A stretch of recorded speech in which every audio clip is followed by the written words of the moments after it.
Hello everyone. तो आज हम एक नई वीडियो के साथ आ गए हैं, पर्टिकुलर इंटीग्रेशन टाइप 4। तो अगर आपने मेरी प्रीवियस वीडियोस नहीं देखी पर्टिकुलर इंटीग्रेशन के ऊपर, जो भी जितने भी टाइप्स हैं, तो आप उन्हें देख लीजिए, क्योंकि उन्हीं से लिंक्ड कंसेप्ट पार्ट 4 में आपको दिखेंगे थोड़े बहुत। तो हमने अपनी फर्स्ट वीडियो में सीखा था कि हम पर्टिकुलर इंटीग्रेशन कैसे निकालेंगे जब हमारा क्यू ऑफ एक्स जो है वो गिवन होता है एक्सपोनेंशियल फंक्शन। और सेकंड वीडियो में सीखा था जब हमारा जो क्यू ऑफ एक्स है वो गिवन है एक्सपोनेंशियल प्लस हाइपरबोलिक फंक्शन। हमारा थर्ड वीडियो में हमने सीखा था कि जब हमारा Q of x trigonometrical function given होगा तब हम कैसे निकालेंगे पर्टिकुलर इंटीग्रल। और ये जो हमारा फोर्थ वीडियो है इसमें हम सीखेंगे कि जब क्यू ऑफ एक्स हमारा अलजेब्रिक फंक्शन दिया होगा तो हम किस तरीके से पर्टिकुलर इंटीग्रेशन को निकालेंगे। ठीक है, तो आज की वीडियो हमारी मेनली है कि जब हमारा क्यू ऑफ एक्स जो है वो एक अलजेब्रिक फंक्शन होगा। ठीक है, अलजेब्रिक मैं आपको अभी दिखाता हूँ, एक एग्जांपल के तौर पे मैं आपको समझाता हूँ। मेनली देखिए, अलजेब्रिक फंक्शन मैंने क्यू ऑफ एक्स जो है वो X to the power M के फॉर्म में रिप्रेजेंट हो। यहां पर जो एम है ना, एम ये है पॉजिटिव इंटीजर। आपको पता है पॉजिटिव इंटीजर क्या होते हैं, विच आर ग्रेटर देन 0। ठीक है, X to the power M की फॉर्म में रिप्रेजेंट हो रहा है क्यू ऑफ एक्स। तो हम इस केस में हम पर्टिकुलर इंटीग्रेशन कैसे निकालेंगे, हमें वो सीखना। ठीक है, तो ये बहुत ज्यादा इंपॉर्टेंट वो भी है, मतलब एक तरीके से जब भी फंक्शन वाले क्वेश्चंस ज्यादातर पूछे जाते हैं। तो आज हम इसे देखेंगे किस तरीके से हम ये सोल्व करेंगे। तो हम एक एग्जांपल के तौर पे सोल्व कर यहाँ पे देखेंगे किस तरीके से हम सोल्व करेंगे।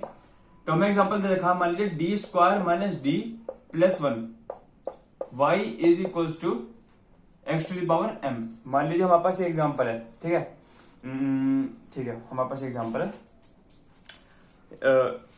अब यहाँ पे मैं m की वैल्यू 1 लेके चल रहा हूँ, क्योंकि पॉजिटिव इंटीजर है तो m की वैल्यू तो मैं कुछ भी लिख सकता हूँ 1 2 3 4 5 6। तो पहले मैं यहाँ पे लेके चलता हूँ 1 एक्स टू द पावर 1। तो एक्स पावर 1 तो एक्स होगा, तो कोई दिक्कत नहीं है। यहाँ पे मैंने m की वैल्यू क्या लेके चला 1। पॉजिटिव इंटीजर है, कुछ भी वैल्यू ले लीजिए आप, 2 3 4 5 जितनी भी ले सकते हैं। ठीक है, हमारे पास ये क्वेश्चन है। ठीक है, तो इस क्वेश्चन को हम कैसे सोल्व करेंगे, इस क्वेश्चन को हम पर्टिकुलर इंटीग्रेशन कैसे निकालेंगे। तो पर्टिकुलर इंटीग्रेशन को निकालने के सबसे पहले तो आपको देखना पड़ेगा कि ये इक्वेशन जो है वो इस फॉर्म में रिप्रेजेंट है नहीं, जो मैंने वो समझाया था, function of D multiply by equals to Q of X. अगर कोई भी डिफरेंशियल इक्वेशन इस फंक्शन में रिप्रेजेंट होते हैं उसके बाद हम उसको पर्टिकुलर इंटीग्रेशन निकाल सकते हैं। ठीक है, अब देखिए ये जो इक्वेशन है इसका पर्टिकुलर इंटीग्रेशन कैसे निकलेगा। तो आपको पता है पर्टिकुलर इंटीग्रेशन मैं आपको प्रीवियस वीडियो में सिखा रखा कैसे निकलता है, Q of x upon F of D. चीज वो रहनी है, बस थोड़ा मेथड हो जाएगा करने का, थोड़ा इम्प्लीमेंटेशन जो है ना इस फॉर्मूले का इस वाले इक्वेशन में वो थोड़ा बदल जाएगा, बस बात वही रहनी है पूरी। तो हमारा यहाँ पे क्यू ऑफ एक्स कितना है, एक्स है, और ये एफ ऑफ डी कितना है, D square minus D plus 1।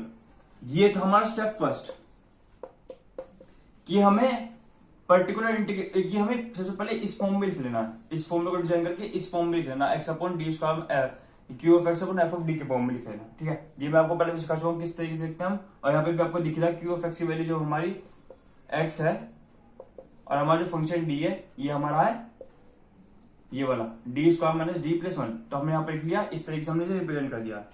अब हमारी बात आती है स्टेप सेकंड।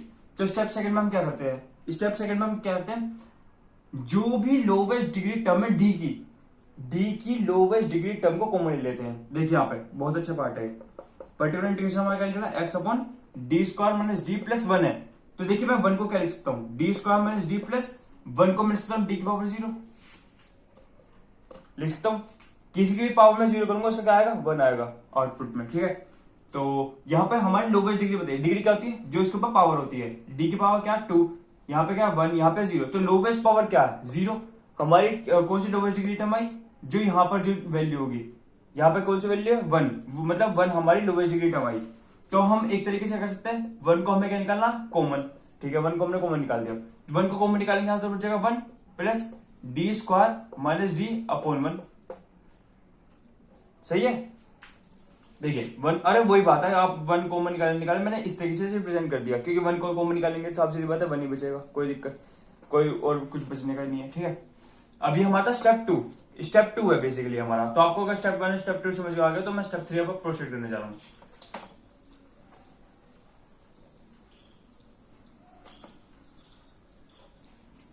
अब हम करेंगे स्टेप 3। स्टेप 3 क्या, एक एक काम कीजिए, ये जो 1 plus D square minus D upon 1 है, इसे आप ऊपर ले आइए न्यूमरेटर में। तो जब इसे न्यूमरेटर में लेके जाएंगे तो हमारा पर्टिकुलर इंटीग्रल क्या निकलेगा? पर्टिकुलर इंटीग्रल निकलेगा 1 plus D square minus D upon 1, ये 1 मैं सीख रहा हूं, आप लिखो या नहीं लिखो उसकी वो आपकी मर्जी, -1 इंटू एक्स। इस तरीके से हमारा निकल गया। तो हम अब क्या करते हैं, स्टेप सेकंड को भी रब कर देते हैं। हमारा इस तरीके से निकल चुका है। अब आपको ये दिख रहा है कि ये एक बाइनोमियल टर्म सी बन रही है, इसका हम एक्सपेंशन कर सकते हैं। एक्सपेंशन। एक्सपेंशन कैसे होगा वो देखिएगा आप। देखिए, मान लीजिए टर्म थोड़ी देर के लिए 1 plus N to the power -1। इसका बाइनोमियल आप बाइनोमियल फॉर्मूला खोलिए तो क्या आएगा? इसका बाइनोमियल फॉर्मूला खोलेंगे क्या आएगा? 1 minus N plus N square minus N cube plus N to 4 and so on. ये आएगा इसका बाइनोमियल एक्सपेंशन। ये तो आपने पढ़ रखा होगा और आप, मैं आशा करता हूँ आपको पता भी हो। ये इस तरीके से आएगा, ठीक है। तो हम ये देखिए, ये इस तरीके का फंक्शन बना। मैंने यहाँ पर D square minus D upon 1 को एन मान लिया थोड़ी देर के लिए। अब आप एन की जगह जहां भी है ना, वहां पर D square minus D upon 1 को सब्स्टिट्यूट कर दीजिए, तो वो हमारा क्या आ जाएगा? हमारा रिजल्ट आ जाएगा फाइनल। अब उससे पहले हम एक बात समझ के चलते हैं, ये डी का मतलब क्या होता है? आपको पता है डी का मतलब क्या था? डी बाई डी एक्स होता। अभी पहले हम इसकी फॉर्म में खोल लेते हैं। ये आपको समझाना बहुत ज्यादा जरूरी था कि डी बाई डी एक्स होता है डी का मतलब। ये मैं अब पहले आपको खोल के दिखाता हूँ इसके फॉर्म में किस तरीके से खुलेगा। देखिए, हमें क्या निकाला? पर्टिकुलर इंटीग्रेशन इक्वल्स टू, इसे हम इसका एक्सपेंशन करेंगे, क्या आएगा? 1 minus D square minus D upon 1, लिख लीजिए अपनी कन्वीनियंस के लिए, plus D square minus D upon 1 whole square and so on. आप इतना ज्यादा एक्सपेंशन मत कीजिएगा, पता है क्यों? मैं बताता हूँ। पूरा एक्सपेंशन करेंगे तो उसका भी एक रीजन है, मैं बताता हूँ क्यों। वो ज्यादा कॉम्प्लेक्स भी हो जाएगा और उसकी जरूरत भी नहीं है। देखिए, मैंने आपको बताया कि d equal to D by D X होता है, ठीक है। ये जो क्यू ऑफ एक्स है ना, इसे डेरिवेटिव करने पे कितनी बार डेरिवेटिव करना पड़ेगा जिससे कि ये जो क्यू ऑफ एक्स है वो 0 आ जाए? मेरा क्वेश्चन सुनिए, हमें क्यू ऑफ एक्स दे रखा है आपका x, तो इसका मैं कितनी बार डेरिवेटिव करूं कि जो हमारा क्यू ऑफ एक्स है वो 0 आ जाए, ठीक है। अगर मैं पहले एक बार डेरिवेटिव करता हूं तो आएगा 1, 2 बार डेरिवेटिव करता हूं तो आएगा 0, ठीक है। 2 बार डेरिवेटिव करने में 0 आ रहा, तो जितनी बार भी ये डेरिवेटिव हो रहा है बस उतनी टर्म्स आप यहाँ पे लिखिए। देखिए, d का मतलब कि डी बाई डी एक्स, ठीक है। अब मैं आपको थोड़ा बहुत खोल के दिखाता हूं, आपको खुद विजुअलाइज आप करने लग जाएंगे कि मैं क्या कहना चाह रहा हूं। देखिए, मैंने इस वाले टर्म को इस फॉर्म में लिख दिया, लिख सकता हूं मैं, ठीक है। बंद कर दो। यहां पे कितना था हमारा? x था, x के अंदर मल्टीप्लाई कर दीजिए तो क्या आ जाएगा हमारा पर्टिकुलर इंटीग्रेशन? x, ये थोड़ा सेपरेट है, x minus D square minus D into X plus D square minus D upon ऊपर 1 की लिखने की जरूरत नहीं है का होल स्क्वायर इंटू एक्स। कुछ इस तरीके से आया, ठीक है। आप ध्यान से देखिएगा, इसे अगर मैं खोलूं तो क्या बनेगा? x माइनस यहां पे क्या बन जाएगा? D square x plus D x plus, इसे मैं भी नहीं खोलता, छोड़ो, इस तरीके से बन जाएगा, ठीक है। d क्या था हमारा? जो हमारा d था वो क्या था? d बाय डी एक्स, ठीक है। अब एक बात बताइए आप, जब हमारा d था d बाय डी एक्स, तो एक तरीके से इसका डिफरेंशियल हो रहा है, ये जो है इसे डिफरेंशियल हो रहा है। देखिए ध्यान से देखिए मैं क्या कहना चाह रहा हूं। देखिए, डी स्क्वायर एक्स का और डी एक्स का क्या मतलब है? डी एक्स का मतलब है, डी का मतलब क्या था? D by D x. तो अगर मैं डी एक्स को लिख दूं, डी ऑफ एक्स यहां पर लिखता हूं तो हमारा क्या आएगा? D by D x into x आएगा कि, तो D by D x into X कितना आ जाएगा? कट कटा के 1। तो हमारी dx की वैल्यू कितनी होगी? dx की वैल्यू होगी हमारी 1। अब डी स्क्वायर, इसका अगेन डेरिवेटिव करता हूं मैं, डी स्क्वायर एक्स का मतलब कितना हो जाएगा? देखिए, डी स्क्वायर एक्स का क्या मतलब हो जाएगा? D square x upon D x square. हमारा पहली बार कितना डेरिवेटिव आया था?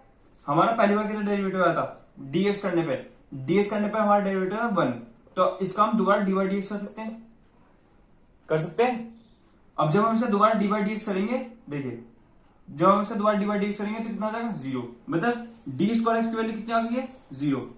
तो देखिए 2 बार डिफरेंशिएट करेंगे इसको तो आ रहा 0, 1 बार करेंगे तो आ रहा 1, तो 3 बार डिफरेंशिएट करेंगे तब भी 0 आएगा, 4 बार करेंगे तब भी 0 आएगा, तो करते करते करते जितने भी n टाइम्स करेंगे हम 0 आएगा। तो इसलिए हमें आगे की टर्म लिखने की जरूरत नहीं है। जितना यहाँ पे डिग्री है, जितने यहाँ पे टर्म्स आ सकते हैं डिग्री के हिसाब से डिफरेंशिएट करके देख लीजिएगा आप इस वाले फंक्शन को क्यू ऑफ एक्स, जितने पे वो 0 आ जाए, मान ली डी की पावर 2 इतने डिग्री पे वो 0 आ रहा है, इतनी बार डिफरेंशिएट करने पे वो 0 आ रहा है, तो आप उससे आगे का मत लिखिए टर्म, मतलब डी क्यूब डी आगे आगे लिखने की जरूरत नहीं है, आगे एक्सपेंशन करने की जरूरत नहीं है, बस यहीं तक आपको एक्सपेंड करना है इतनी टर्म तक। अगर आप देखते हैं कि 3 बार हो रहा है कि डी 3x, मान लीजिए D Q x upon D x cube 3 बार में 0 आ रहा है, तो अब अगली टर्म लिख लीजिए डी क्यूब की, उसे भी सोल्व कर दीजिए। तो अब यहाँ पर देखेंगे, यहाँ पर डी एक्स की वैल्यू है 1, डी स्क्वायर एक्स की वैल्यू है 0, तो इसका हम कैसे एक्सपेंशन करेंगे, पर्टिकुलर इंटीग्रेशन क्या होगा। अब आपको ये तो समझ आ गया डी एक्स और डी ऑफ एक्स स्क्वायर, तो किस तरीके से होगा, तो जो हमारा पर्टिकुलर इंटीग्रेशन होगा वो क्या होगा x minus D square x की वैल्यू कितना होगी 0 प्लस 1 होगी, प्लस इसकी वैल्यू कितनी होगी, इसकी वैल्यू होगी हमारी या तो आप इसे एक्सपेंड कर लीजिए, एक्सपेंड करके देख लेते हैं, डी की पावर 4 आ जाएगा, तो डी स्क्वायर का स्क्वायर डी की power 4 plus D square minus 2 D square into D और इंटू एक्स। तो डी की पावर 4 क्या आएगा 0, मैंने आपको कहा था जब डी की पावर 2 ही 0 तो डी की पावर 4 भी 0 आएगा, डी की पावर 2 0, 2 इंटू डी की पावर 2 क्या था 0 और इंटू एक्स से जब मल्टीप्लाई करेंगे तो पूरी टर्म तो 0 हो जाएगी, ये 0 की पावर मल्टीप्लाई एक्स होगी तो क्या आएगा 0। तो पर्टिकुलर इंटीग्रेशन में फाइनल क्या होगा x प्लस 1। अगर आपको कोई दिक्कत हो तो आप मुझे बता दीजिए, वैसे मैं आपको पहले आपसे नोट कर लीजिए, मैं आपको इस तरीके को एक बार और एक्सपेंड करके दिखाता हूँ। मैंने यहाँ पे क्या करा, क्या पता आपको थोड़ा बहुत कंफ्यूजन हो रही है, तो मैं आपको एक बार एक्सपेंड करके दिखाता हूँ कि मैंने यहाँ पे क्या करा। ठीक है, देखिए मैं आपको कर रहा हूँ, आप ये मेनली ये आंसर है, मैं इस वाले टर्म के लिए दोबारा एक्सप्लेन कर रहा हूँ आपको। देखिए हमारे पास टर्म है D square minus D whole square into X, ये टर्म है। इसका फॉर्मूला खोल लीजिए a माइनस बी का होल स्क्वायर, तो कितना आ जाएगा a का स्क्वायर d की पावर 4 हो जाएगा प्लस का b का square minus 2 D square D multiply होगी x से। ठीक है, अब इसकी अंदर अंदर मल्टीप्लाई देखिए, जब डी स्क्वायर हमने निकाला था डी स्क्वायर एक्स कितना आता हमारा 0 और डी ऑफ एक्स कितना आता हमारा 1। अब मैंने आपको कहा था कि डी स्क्वायर एक्स जब 0 है तो डी क्यूब एक्स करेंगे, मतलब इसका दोबारा डिफरेंशिएट करोगे 0 का तो तब भी 0 आएगा, 4 बार करोगे तब भी 0 आएगा, 5 बार करोगे तब भी 0, मतलब जितने भी एन टाइम चलता रहेगा तब इतनी बार 0 आएगा। तो फिर अब देखिए यहाँ पे इसे इसके एक्स के मल्टीप्लाई अंदर कर दीजिए, तो D square minus D whole square into X कितना आ जाएगा डी की power 4 into X plus D square into X minus 2 D square into D square D into X. अब ये एक बार इसके साथ ले लीजिए वाला एक्स डी स्क्वायर एक्स के साथ, तो अगर ये डी स्क्वायर एक्स होगा, यहाँ पे डी है, ठीक है, तो एक चीज एक मतलब कि ये डी क्यूब भी बन गया एक तरीके से, आप ये डी क्यूब लिख सकते हैं डी क्यूब एक्स। तो अब मैंने कहा था कि जब डी स्क्वायर एक्स 0 है तो डी क्यूब भी x 0 होगा और डी 4x भी 0 होगा, तो पूरी टर्म कितनी आ गई 0, क्योंकि देखिए डी स्क्वायर हमारा 0, डी स्क्वायर एक्स हमारा 0 है। अब इसका अगेन डिफरेंशिएट कर दीजिए 0 का, तो कितने आ जाएगा D cube X equal to 0 आ जाएगा वो भी, क्योंकि 0 का डिफरेंशिएशन तो 0 रहेगा हमेशा, डी 4x भी 0 आ जाएगा, 5x भी 0 आएगा, हमेशा एन टाइम तक 0 आता रहेगा। फाइनल जो हमारा फिर आंसर आता वो ये आएगा जब हम यहाँ पे 0 पुट कर देंगे, तो x प्लस 1, तो हमारा ये हो जाता है पर्टिकुलर इंटीग्रेशन जब हमें कोई भी एग्जाम्पल फंक्शन दे रखा हो क्यू ऑफ एक्स देगा। तो ये हमारी वीडियो यहाँ तक कंप्लीट हो चुकी है। तो अगर आपको वीडियो पसंद आई हो तो आप लाइक करें, शेयर करें इस वीडियो को और चैनल को सब्सक्राइब करें। Thank you.